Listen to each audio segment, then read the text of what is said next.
The people are basically just connecting over their ignorance. And that's really the thing why our culture is getting so toxic, because people are bonding over accepting this culture and not wanting better for them.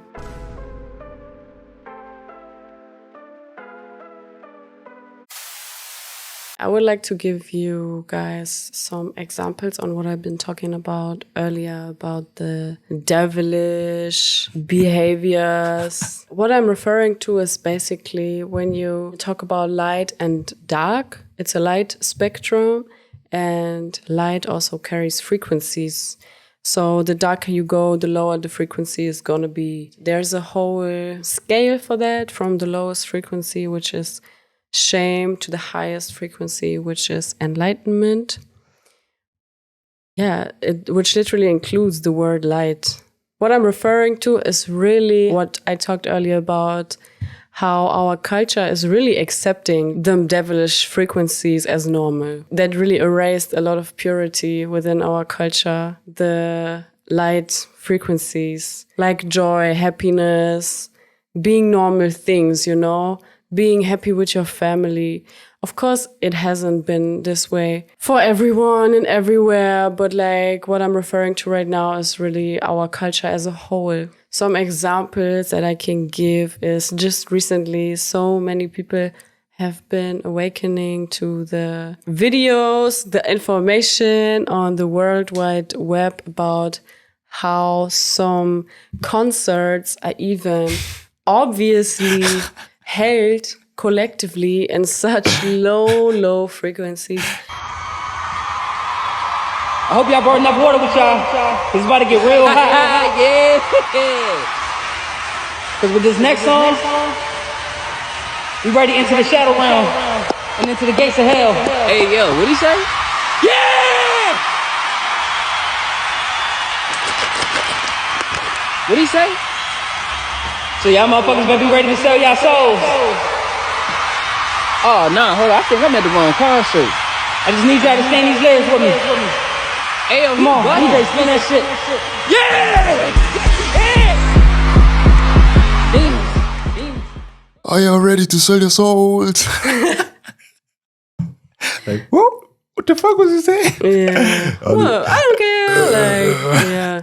And then they're like, okay, let's rumble in the jungle. Like, they really jump into the crowd. I've been in those crowds where people literally like bumping into each other on purpose and shit. Like, they just want to fight. Like, best example is like Travis Scott encouraging people to rage. Rage itself is not a bad thing, you know? Rage is like every emotions are to be accepted, and rage is one of them. But to feel rage, to process rage, can be done in a sacred way as well. But that's not sacred what they're doing. The people are basically just connecting over their ignorance to what they're actually consuming right now. And that's really the thing why our culture is getting so toxic, because people are bonding over accepting this culture and not wanting better for them. That's really the thing, because I just thought about, often I think in the spiritual community also, people sometimes get in these traps, you know, where they think that everything is love and light, and dense emotions and negative emotions and uncomfortable emotions should not have space or room and should not be expressed and whatever. But that's the thing, if we can use every emotion for the higher purpose, as fuel and for improvement, you know, for liberation, for ascension, it doesn't matter which emotion you feel, because you will always be the alchemist and transform it into something good, you know. Intention is everything. Exactly, the intention. And in this society right now, where we embrace and glorify toxicity in terms of just this negative energy, you know. We are literally intentionally negative. Exactly, but that's the thing. That's so funny how the ego sees everything, because if you tell someone to not be angry, not be sad, not be this and this, they will justify that they feeling that, and they have the right to. But if you don't use anything with it, if you don't make anything out of it, you're just gonna be depressed just being depressed without anything, you know. But if you're consciously feeling this anxiety and consciously feeling this sadness and this fear and whatever it is, just consciously feeling it, you will always know that, yo, this has a bigger purpose, you know. I'm not at that point just for being here and staying here. I'm here because I will ascend, and I'm just being in the darkness to rest and to shine bright, you know, shine bright like a diamond. I don't see that promoted within our culture, to use your emotions as fuel to transform yourself out of the ashes. I only see promoted drugs, like fuck your feelings away, make up sex when you've been fighting with your bae. Like, what is this? Like, you're not using any of those emotions as fuel to fulfill like something that is in your higher good, like purpose guided. No, you guys are literally wasting a whole bunch of energy. You guys are moving unintentionally, and you guys are depressed for a reason. I'm sorry to say it. I've been there. I know what I'm talking about. Yeah, it's like a good friend of mine. I was just talking with him last days, and he's just going through some major spiritual awakenings and just going through this transformation and this very, very, very, very uncomfortable situations with breaking up with his girlfriend and being lonely because he just separated himself from all his fake friends and stuff. But sounds like a whole lot of ego deaths required to move on from this. Yes, and the thing is, if you at that point, at that low level where you are, don't see the light at the end of the tunnel, you're just gonna be in darkness and wandering around, you know, and you're just running circles. You and really get lost because in the you're blind, you know, you don't see anything in darkness. Yeah. But you have to look for the light in the darkness, you know, and use the darkness for as long as you're there. But that's so powerful what you're saying right now. A lot of people don't have this discernment, you know, because everything is just so... It's not nuanced, like you said. It's either this or this. It's either I am completely depressed or I'm super ecstatic on drugs. But everything that's in between, I don't want to deal with it. Nope. It's too hard to transform all of these different nuanced emotions. It's too hard, let me not do it. And slow motion this side. Hey, shout out to Ralph, man. Shout out to Ralph Smart, yo. I know one day we're going to make a conversation with him, but I'm already shouting Ralph, out to him. Thank you for being our mentor, because we're really doing this because of you, man. Thank you so much. Your consistency is inspiring. Check our brother out. Shout out to Ralph Smart, man. Check him out. I'm always a promoter of consciousness. And I think there's not so many things, but you can do almost everything with consciousness, you know. For example, in this society where we smoke weed a lot and people are taking mushrooms and stuff and awakening and stuff, I see the different approaches to these so-called drugs and medicines and stuff, because I saw a story from someone where he was talking about the legalization of cannabis in Canada was not to help the people relax and expand their vision, but it was right before happened. And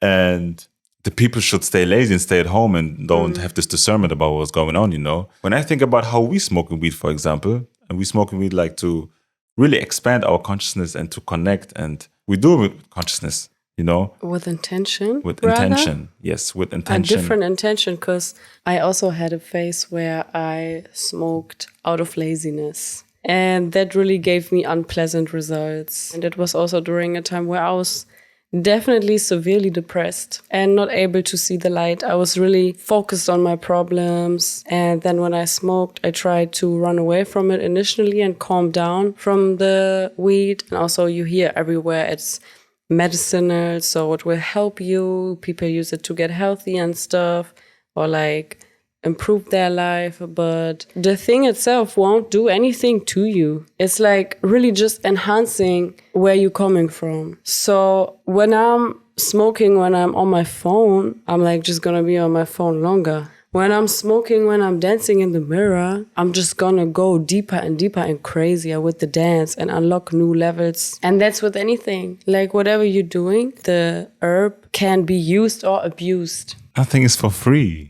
You know, everything is an energy exchange. That's what I realized, because when we were with this initiation from Eisen, he talked about the energy exchange for marijuana. And I realized that because I remember when I gave something, or when I received the energy of the marijuana, the energy of this plant within me to gain much higher consciousness and expand, like it's it's like exercising, you know, it's like you train your muscle and the muscle hurts a little bit and then it has to rest again. And I realized that when I gain something from it, I have to rest the next day or the day after to feel normal again, because it's like you're giving it's back. like, yeah, it's like a hangover. Giving back time. Yeah, it's like a hangover kind of type, you know? When you don't give your body this time to rest, to reset again, because you are being controlled by that entity, you're smoking every single day, multiple times, for a period of time, of course. Like with any drug. You're losing energy more and more and more because you're always giving. You're always receiving and giving, but you're not taking anymore. You're not letting your body take energy again to rest from the normal environment, you know? You're not giving. When you continue smoking, you keep taking. You keep wanting to take that improved mood of yours. Like smoking to improve your mood. You're just taking and taking and taking to receive a good time. But you don't give back consciously the times where you're going to be low because you smoke too much and you had too much fun. And this reality works in duality, so you will experience both. And that's with every drug, you know. People abuse marijuana, people abuse mushrooms, people abuse ayahuasca, people abuse alcohol, people abuse fitness, people abuse food, people abuse everything, shopping, everything. You can abuse consumption, like any consumption, also online consumption. Yes. Porn addiction. Yes. Let's not go there today. Porn addiction is real, man. Like, that's like a strong virus on humanity that got hijacked into this It's a crazy system. virus, man.